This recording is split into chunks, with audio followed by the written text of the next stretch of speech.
Welcome to Numerical Methods for Scientists and Engineers. Video 2. Linear Systems. Iterative Methods. Jacobi Method.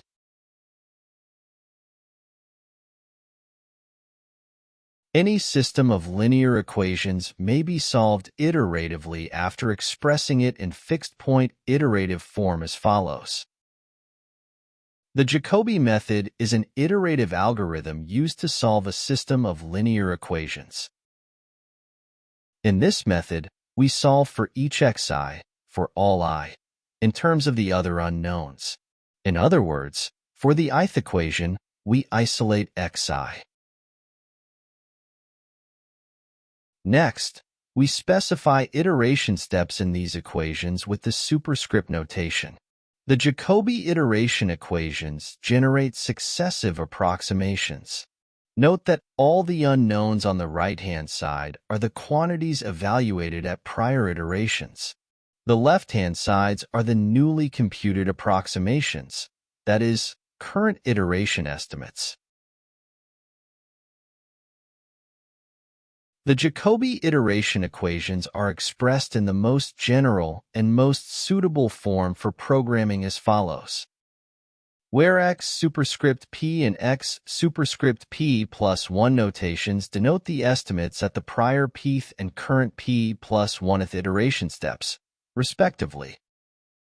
The mandatory requirement is that the diagonal elements of the coefficient matrix be non-zero.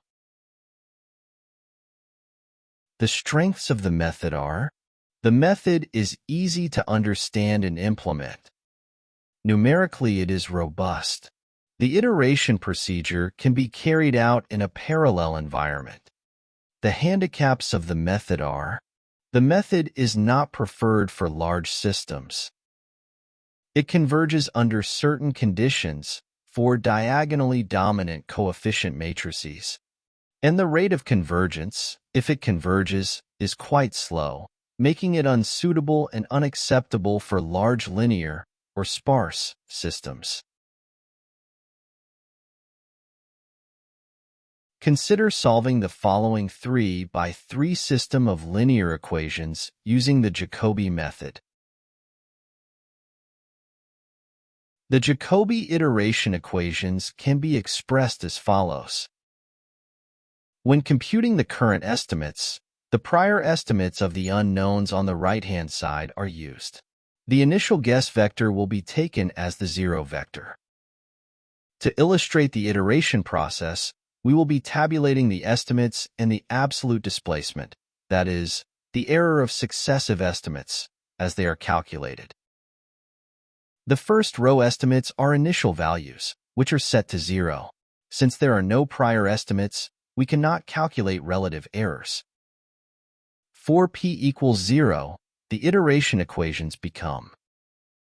Using the first equation yields 1.25.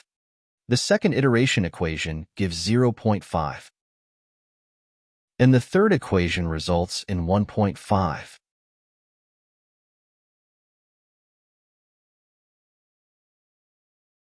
Now that the first step estimates are available, we have calculated the absolute errors, which are 1.25, 0.5, and 1.5, respectively, for the first, second, and third unknowns.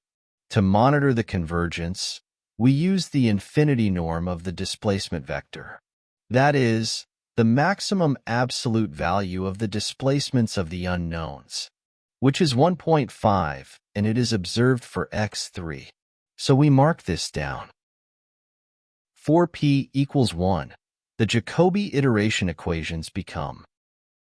The first equation requires the prior estimates of x2 and x3, which leads to 0.75 for x1, and the error yields 0.5. The second equation requires the prior estimates of x1 and x3. On substitution, we obtain minus 0.875, and the error, 0.5 minus 0.875, gives 1.375. The third equation requires the prior estimates of x1 and x2. Upon using the marked values, the current estimate for x3 is obtained as 0.8125, and the absolute error yields 0.6875. The maximum displacement at the end of second iteration step is observed at x2. So we note this down as the infinity norm for the second iteration step.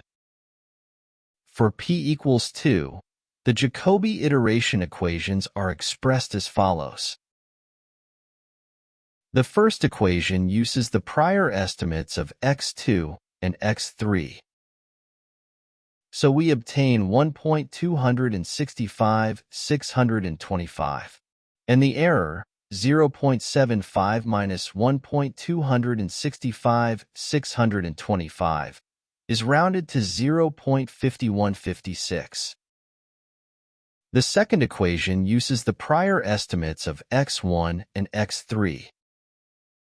The current estimate for x2 is obtained as minus 0.28,125, and the error is rounded to 0.5938. The third equation uses the prior estimates of x1 and x2. The third step estimate of x3 is found as 1.96875. The absolute error is rounded to 1.1563, which is also the maximum displacement of the third iteration step. We continue the iterations in this manner to obtain improved approximations. The results of the first 8 iteration steps are presented here. Note that the process required 57 iterations to obtain approximate solutions with 4 decimal places of accuracy. That is all for now. See you next time with another topic. Bye.